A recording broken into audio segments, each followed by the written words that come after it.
Thanks for tuning in today. I'm Dr. Nick, the Incrementalist.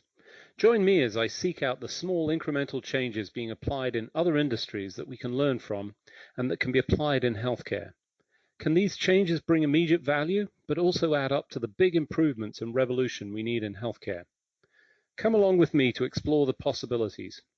My innovative guests from around the globe have used small incremental improvements to achieve their moonshot. And today, I'm delighted to be joined by Daniel Brodie. He's the Chief Technology Officer and co-founder of Cynerio.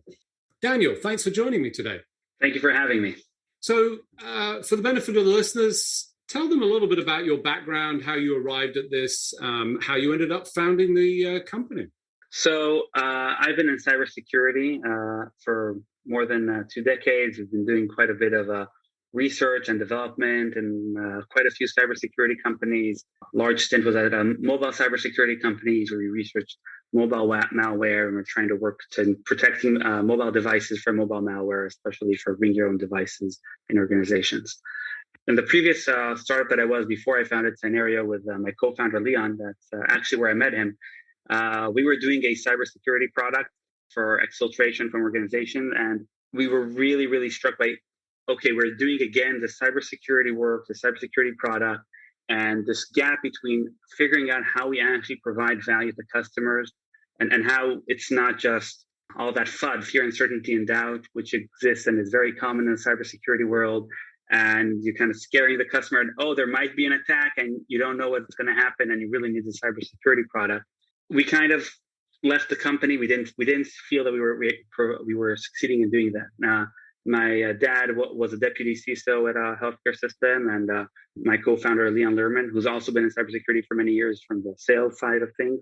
We kind of talked to a few people that we knew from that healthcare world, and when we learned about the state of healthcare IoT, we were pretty shocked at the state of how things were. We're talking about devices that are running 20-year-old OSs, some of them from OSs from companies that went bankrupt. They don't have any antivirus on it. FDA doesn't allow them to do and install antiviruses or any kind of security software on them. Vendor support is minimal to non-existing for these old devices. And there's this huge black hole in how healthcare organizations work. And that's kind of, and as we were talking with these CISOs and getting more and more information, and we were just like, okay, we really, really want to get into this. We also kind of were maybe a bit naive. We didn't believe the situation was so bad until we actually founded the company and we discovered the situation was worse. And that's kind of what we saw here. It's an opportunity to really be able to provide real value. This is not just cybersecurity from, oh, you don't know what happened with when the China or Russia will attack your organization or North Korea or whatever. This is providing real value that can really help the organizations we want to give or sell our product to, and even potentially save lives. And that was very, very motivating for us to kind of do cybersecurity that was interesting, that was helped us sleep better at night. You know, people can't visually see us, but I'm shaking my head as I'm listening to you because I know all of the things that you said are entirely true. And they're not just true about security, they're true about many aspects of healthcare. And I think the thing that the subtext that you didn't mention, but I know is also true, is not only are those devices all old and not updated, not supported, but some of them not just as adjunct devices, but in some cases implanted in people as medical devices in our bodies that we use. And, you know, so there is a absolutely enormous problem in healthcare. It's not confined to healthcare. You've obviously got experience outside. Before we get into the healthcare side of it, tell us a little bit about some of the cyber attacks that we see. You know, obviously there's a little bit of grandstanding on the part of the media. You know, we saw the Colonial Pipeline, we saw the Florida water, you know, you name it. We've seen these things, and, you know, there's a lot of attention drawn to it. Is it as bad as it sounds to us through the media? So I think ransomware has become a huge issue across different verticals. But I think there is also a bit of a clickbaity in terms of the news storyness of some of these stories. So if we take, for example, the Colonial Pipeline attack, The attack was able to come in through the office billing system, and that's pretty much the main effect that it had. How the Colonial Pipeline would bill people for giving them gas, and then they took down their gas pipeline, not so much because of the ransomware attack, but because they weren't able to bill people for the gas. So this became a big news story because it was very attractive. You have people waiting in the gas stations. There's very newsworthy. You can do a lot of pictures on it, a lot of discussion on it. But the effects of the damages that there were, they had to pay $4.4 million in ransomware, which was actually 75 bitcoins in terms of how to do the ransom. The U.S. Department of Justice recovered some of that. It came out to only 2.3 million because fluctuation in how Bitcoin happened till they got their the recovered amount from the Department of Justice. So they also recovered some of that money. They were able to raise the prices of gas for a little bit for a while to kind of recover their costs. So even though it was a big news story, at the end of the day, it wasn't this really huge cybersecurity attack, and the effects were relatively limited into how it was affected. And it's interesting you sort of detail that emphasizes the point around security. It can be in a small, I don't want to say unimportant, obviously billing's extremely important, but it's one of those, it's the multiple potential edges or facets or entry points exist in every organization, no much more so than in healthcare, that has wide sort of access points in different places, some of which are very public facing. We've seen a number of attacks in healthcare. Tell us a little bit about what you've seen in that and the entry points and the challenges that we see in the healthcare world and cybersecurity. So an example of a popular attack that happened actually around the same time as the Colonial Pipeline attack, in Scripps Health in SoCal. It's about 15 hospitals big, has 19 facilities, about 700,000 annual patients. So it's not a small health system, not a huge one, but not a small one. What happened is that, well, we don't really know much about the root cause of the attack, but we know that it really shut down how the organization happened. And they, unlike Colonial, they did not pay ransom. They had 4 weeks of recovery time until they were able to bring back their operation. And they lost in damages more than $100 million in terms of lost revenue to kind of fix the issues that they had and so on and so forth. They were able to return back to normal, but the damage was done, both in terms of the financial aspect of it and also in terms of what happened to patient care during those 4 weeks. So there was an uptick of patient care in hospitals surrounding them. They had to delay or cancel care for some of their patients. And that kind of connects into how the fact that these ransomware attacks on healthcare organizations, the effect isn't as widely seen. You're not going to see the effect of delaying care for a critical patient by 4 weeks. That's something that might come up, could come up years down the line. There was a Ponemon study that talked about this, where they looked at healthcare organizations that had ransomware attacks on them during the COVID time.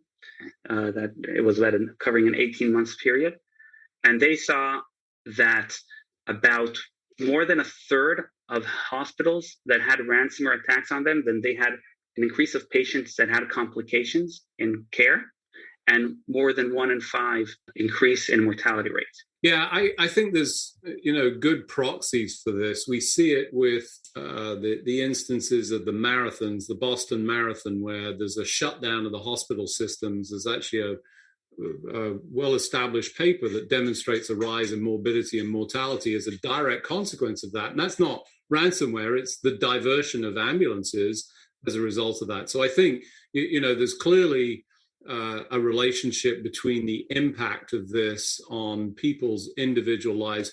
We've even seen that in the case of Spring Hill, an instance where there's attributable death in this case. Do you want to share a little bit about that? Yeah, that's a very unfortunate situation where a hospital was shut down. This happened in 2019, where a hospital was shut down for quite a while due to a ransomware attack. We have your unique situation where due to the litigation that is happening, we getting a lot of visibility into what actually happened there.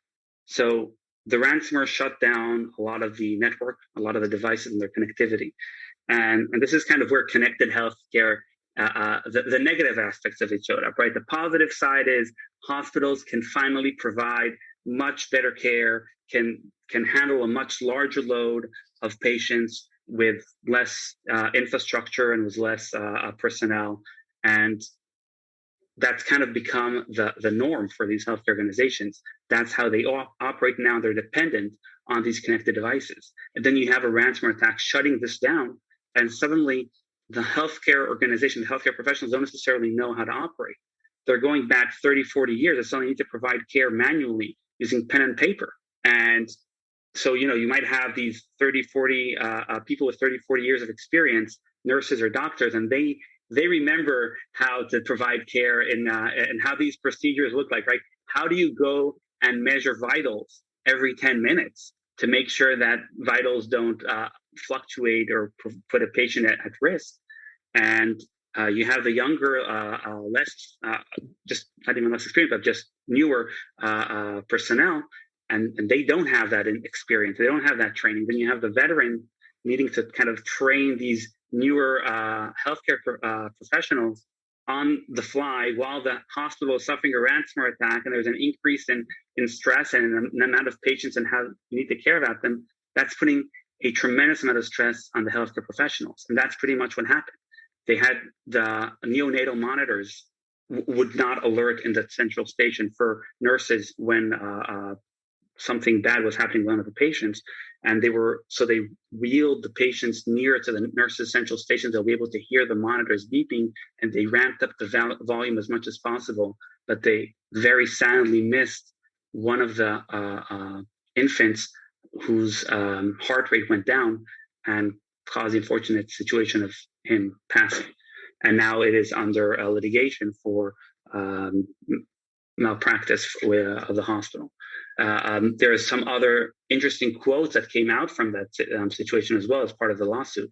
An anesthesiologist saying how they don't have access to the patient records and they have to just go by best practices in terms of how much to give the patient to kind of put them under, and not being able to see it based on the actual amount that they need to give to the patient. So it was just best practices and guesses, and that's not a good situation to be in. Right. So for those of you just joining, I'm Dr. Nick, the Incrementalist, and today I'm talking to Daniel Brodie. He is the CTO and co-founder of Cynerio. We were just talking about the tragic incidents at the Spring Hill Hospital, the neonate that died as a result of a ransomware attack. Obviously a great tragedy, currently undergoing litigation. I guess the positive side effect of that is the revelation of the details behind that. One of the things that we miss in cybersecurity is what actually happened. People are very reluctant to share information, in part because of the negative publicity. That's obviously one of the consequences.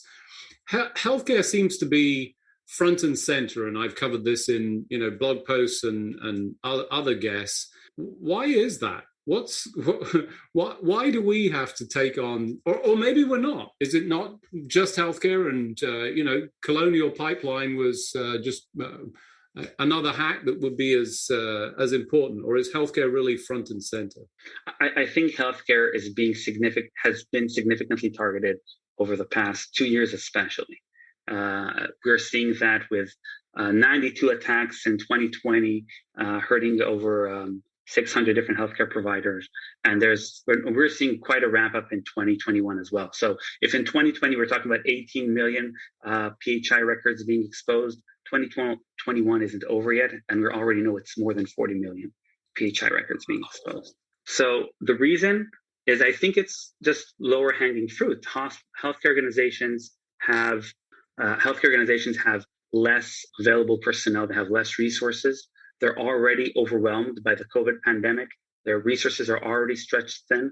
They've historically had difficulties in implementing cybersecurity programs. Right? People know that they have these old, outdated devices and other healthcare IoT devices on their network. and that just makes him a very ripe target for being able to attack them. And the other side of that is, at the end of the day, they're somewhat of a critical infrastructure, right? If a healthcare organization will a lot of times end up paying the ransomware just so that they can continue to provide care, even though a lot of them don't, but some of them do. And that's because they just don't have room for error in terms of how they provide care. The effect of a ransomware in a healthcare organization could be devastating for the patients that go through there, as we saw with Spring Well, so we painted a pretty bleak picture, let's be clear. It doesn't sound very positive. It's getting worse. Clearly not just healthcare, but healthcare has this big target for all the reasons that you described. What do we do about it? How do we approach this, given that, in the words of the game show, you are the weakest link, and I mean that as the individual, the human being in this. Is oftentimes, how can we protect against this? Because people don't set out to cause a breach or make these errors. That's clearly not the activity. There are some small subsets, but how do we approach this? So I think we need to. That's a great question, and I think that we need to look at this in the same way that connected healthcare went and allowed healthcare organizations to automate a lot of the processes of providing care to patients and allowed them to use less resources and provide more care. Hospitals are coming to the realization they have to go through a similar process around their security, especially healthcare IoT security, but in general around security. So if 5 years ago, the inventory for medical devices was handled manually, healthcare organizations are coming to the realization they need something that will help them automate detection of inventory in their health system and on their network. And part of that's part of the work that we do with our solution as well. We come to healthcare organization and they use us and they can map that out to their real inventory. And we even saw instances of devices that were considered lost that the hospital didn't even know were still connected on their network and used on patients, which is pretty scary. And that's just for inventory, right? At the end of the day, you need to be able to reduce the risk that you have in your organization. Again, instead of doing that manually and with a complicated process of clinical engineering, networking, IT, security, hospitals need to kind of implement, and they've been doing that, and they're moving more and more towards that, a more automated process of how they can know what the critical risks in their organizations are, connecting that to what the impact on their organization will be, whether it's patient safety, patient confidentiality, or service availability, and figuring out what are the tools that they need to use to actually lower that risk. And a lot of healthcare organizations have quite a few IT security solutions in place. They just can't really use them for this healthcare specific stuff because they're not built for that. I gotta say, I wish I was in the room at the point that inventory showed up, devices that they thought they'd lost, but not only hadn't been lost, but were in use. I really wanted to see the faces on the individuals, whether it was, wow, that's a relief, we thought we'd lost it, or, whoa, that's terrible, we lost it and it's in use.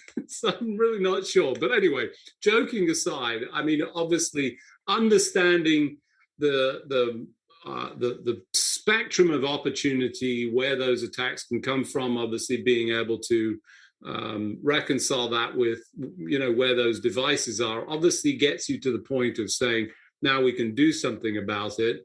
But that feels like halfway there. There must be more that has to take place that, can turn this tide. We're in a circumstance where it feels like this onslaught continues. Scripps was relatively recent, but it just continues. And as you described, expanding. Do we need additional action? Is there regulation that's required? What's missing in this? It seems like we've been talking about this for a long time and it just gets worse and worse. And it feels like it's a nuclear arms race. Yeah, so let me answer the regulatory side first. I think the regulation side of things has been pushing, as you mentioned earlier, has been pushing healthcare organizations to not share, to keep things to themselves, and to work in a way that's very individualistic. I think there's regulatory changes that could happen that will motivates, less of a stick, right? Less of fines and less of trying to keep things under wraps, and let's try to get, and the Hall of Shame that I'm not sure if you're aware of this. There's a Hall of Shame which shows the cyber attacks or any other PHI basically and HIPAA violation attack for a healthcare organization, and that's not positive or conductive for sharing and for being open in what's happening with these attacks. And the Spring Hill situation is unique in that regard, that finally there's a very open discussion about it, but it's for the wrong reasons, for litigation. And regulatory bodies can help by using more of a carrot and helping organizations figure out how they can work together. After all, they're all in this together to improve, to understand what the processes need to be, to share their experiences. So one organization goes through an attack, they can take that experience and share that with another organization. That's also part of the work we've been doing, and we've seen it being very fruitful. So we are working with hospitals that are on very different parts of the spectrum in terms of where they are with their cybersecurity journey. And we can work with hospitals that are later in the stage, they already have budget, they have the personnel, they know what the project needs to look like, and we're working with them. And then we can take that experience, and as we're working with healthcare organizations that are earlier on in their journey, and they might even not even have budgeted the personnel for it, and we can share that experience with them and help them to understand where they need to get to and how they need to get to. And I think the government can help do that as well. So I think you bring up a good point. The wall of shame is not a positive reinforcer. I will say in its defense, prior to that, there was nothing, and essentially everything was kept quiet. And it was, at least at the time, it felt like a step in the right direction because there was no stick. And, it was the shaming of organizations that started to change behavior. So I think there has to be some public exposure, but perhaps not with the accompanying shame activity that goes with it. As you think about the future, what gives you hope of, our securing of healthcare and our healthcare records and the healthcare services that we're delivering? So that's very interesting. And we saw that from when the company was founded, and we were talking with healthcare organizations, and really then they were mostly focused on inventory aspect, on utilization, understanding really things that were very bare bones in terms of cybersecurity.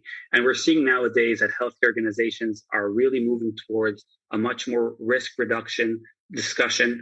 That's what they're interested in. That's what they're focused on. We're seeing interest in one of the things that we've pushed out recently from our product is something called ADR, which allows us to help organizations actually detect and respond to attacks that happen on their networks. And we're seeing that organizations, even though they're going through a beating the past couple of years, they're coming out stronger on the other side. They're realizing what needs to be done. They're focused on doing it, and they're motivated to actually get that work done. It's still going to be difficult. It's not going to be easy, but it's something that the motivation is there. And that brings a lot of hope that we'll be in a better place after in the near future. I agree. I think healthcare security is an investment. It's not a cost. People have to change their mindset. Unfortunately, as usual, we've run out of time. Just remains for me to thank you for joining me on the show, Daniel. It's been a great pleasure. Thanks for coming on the show. And thank you very much for having me. It was a pleasure being here. Thanks for joining me today. Do you have any better ideas, or have you found a small incremental change that's brought about a big improvement in your world? Let's continue the conversation on our hashtag, The Incrementalist, or share with me at DrNick1 on Twitter. You can find more information about the show on our program page at healthcarenowradio.com. And tune in next time to hear my discussions with leaders and innovators from around the globe who've revolutionized their space by using small incremental improvements to achieve their moonshot. I'm Dr. Nick, the Incrementalist, and I'm starting a revolution through evolution.